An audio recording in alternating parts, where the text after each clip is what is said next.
Hello dear students, welcome to our channel educational goal. और class 11th की आज जो इंग्लिश की एग्जाम थी उसी के पेपर का हम सॉल्यूशन देखने वाले हैं। वीडियो के अंत तक बने रहना है और जो भी हमारे चैनल पर नए हैं उनसे रिक्वेस्ट है कि चैनल को सब्सक्राइब करें, क्योंकि हम लगातार आपके लिए इंग्लिश को ही डेली वीडियोस हम बनाते हैं, पढ़ाते हैं। ठीक है, तो देखिए सबसे पहले आपको सेक्शन ए है, 10 अंक का एक पैसेज दिया है और ये पैसेज इस विषय में है कि किस प्रकार से अगर आप रोज़ एक्सरसाइज करते हैं तो उससे केवल आपका शरीर ही ठीक नहीं होता बल्कि आपका दिमाग भी तंदुरुस्त होता है, बहुत सारे जो आपकी इफिशियंसी उसमें वृद्धि होती है। ठीक है, तो उसी विषय का पैसेज है। मैं सीधे इसके ऑब्जेक्टिव्स के आंसर बताऊंगा। देखिए सामने देख सकते हैं आप कि how does exercise improve your muscle strength, कि कैसे एक्सरसाइज जो अभ्यास होता है वो आपकी मसल स्ट्रेंथ को इम्प्रूव करेगा। तो सी वाला ऑप्शन बिल्कुल करेक्ट है, बाय बूस्टिंग एंड्योरेंस। ठीक है, फिर अगला है how does our focus sharpens, हमारा फोकस कैसे शार्प होता है ज़्यादा।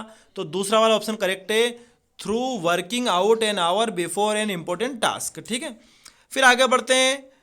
What does endorphin improve, endorphin क्या इम्प्रूव करता है। तो देखिए वो आपके ब्रेन के फंक्शन को इम्प्रूव करेगा, वो डिस्ट्रैक्शन को ब्लॉकिंग करेगा, वो कंसंट्रेशन बढ़ाएगा। तो ये सभी चीज़ें इसमें आ जाएगी। तो हम जाएंगे ऑल ऑफ दिस पर। ठीक है, फिर अगला है how is memory improved, memory में कैसे वृद्धि होती है। तो देखिए इसके लिए तो एक ही है करेक्ट, बाय रेगुलर वर्कआउट। अगर आप रोजाना अभ्यास करते हैं तो आपकी मेमोरी निश्चित तौर पर इंप्रूव होने वाली है। फिर अगला है what does the word endurance in the passage mean, endurance का मतलब क्या है पैसेज में। तो देखिए एंड्योरेंस का मतलब होता है पावर। वैसे तो सी वाला भी थोड़ा करेक्ट लगता है, लेकिन ज़्यादा जो बेटर है आपसे बिल्कुल करेक्ट ही पूछा है तो यहाँ पर पावर ही आएगा, बाकी ये दोनों ऑप्शन तो टोटली रॉन्ग है। ठीक है, आगे बढ़ते हैं। What is the main idea of the passage, इस पैसेज का मुख्य विचार क्या है। तो मुख्य विचार ये है कि भाई क्या महत्व है फिजिकल एक्सरसाइज का। ठीक है, बी वाला। फिर आगे देखते हैं हम, अगला प्रश्न हमारा, which of the following is true about the passage, कौन सी बात इस पैसेज के बारे में सत्य है। तो देखिए जरा ये पहली बात है कि भाई exercise makes a person young, exercise से व्यक्ति क्या जवान होता है क्या, ये तो बात ठीक नहीं है। लेकिन एक्सरसाइज व्यक्ति को एक्टिव रखती है और उसकी मेमोरी बढ़ाती है। तो हम डी वाले ऑप्शन पर जाएंगे, डी वाला बिल्कुल करेक्ट है। फिर अगला है how can we get out work done, हम कार्य कैसे कर सकते हैं। तो भाई अगर हम एक्टिव और प्रोडक्टिव पर्सन है तो हमारा काम अच्छा होगा। फिर अगला है which of these is the correct synonym in of the word distraction, distraction का सही शब्द, सही सिनोनिम, सही समानार्थी बताना है। डिस्ट्रैक्शन का मतलब होता है भटक जाना, व्याकुल हो जाना। तो डिस्टर्बेंस, डिस्टर्बेंस इसका करेक्ट वर्ड है, क्योंकि डिस्ट्रैक्शन एक नाउन शब्द है और ये भी नाउन है। ठीक है, ये डाइवर्जेंस होता तो हम इसको कर दे, लेकिन ये डाइवर्जेंट एडजेक्टिव है ये। अब आगे, it is believed that you will be at your peak when you perform, ये सही है, ऐसा विश्वास माना जाता है कि जब आप कार्य करते हैं तो आप अपने बेस्ट पर होते हैं। पीक का अर्थ आपसे सिनोनिम वर्ड पूछा है तो इसका पीक का मतलब होता है हाईएस्ट पॉइंट, मैक्सिमम। ये बी वाला करेक्ट रहेगा इसमें। ठीक है फिर आपको दूसरे प्रश्न में एक पैसेज दिया है जिसका नोट मेकिंग बनाना है। ठीक है, नोट मेकिंग तो आपने बना ही दिया होगा, जैसे मैंने कल आपको बताया था कि किस प्रकार से नोट मेकिंग हम बनाते हैं। ठीक है, सीधे हम आगे बढ़ते हैं सेक्शन बी की तरफ। देखिए नोटिस दिया है आपको, ट्री प्लांटेशन ड्राइव का हमारे चैनल पर अपलोड है, इसको आपको कर लेना है। फिर आपको सेव ट्रीज का पोस्टर दिया, ये भी आपने कर दिया होगा।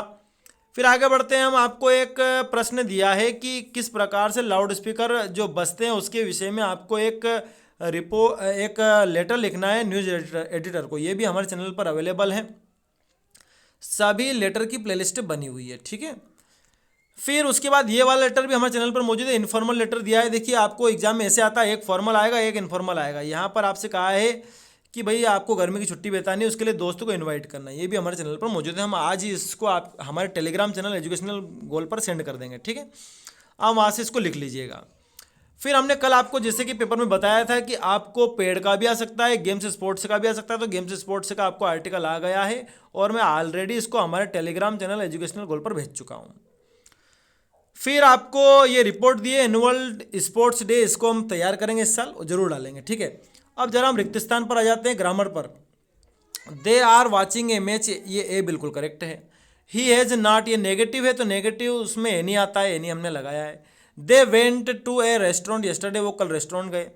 Do you know what has happen, तुमको पता भी है क्या हुआ है, तो वाट आएगा इसमें।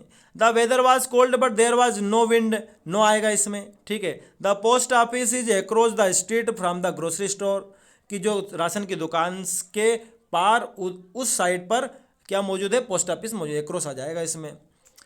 फिर आगे देखते हैं हम, do as directed, we did it, इसका नेगेटिव बनाना है, नेगेटिव सामने बना हुआ है, we did not do it, ठीक है।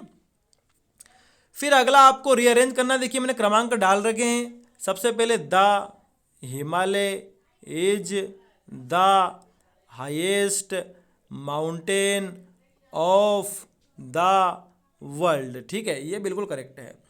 फिर he is sleeping for 3 hours, इसको करेक्ट करना है, तो ये बन जाएगा ही हैज़ बीन, तो ही हैज़ बीन इसमें लिखना पड़ेगा।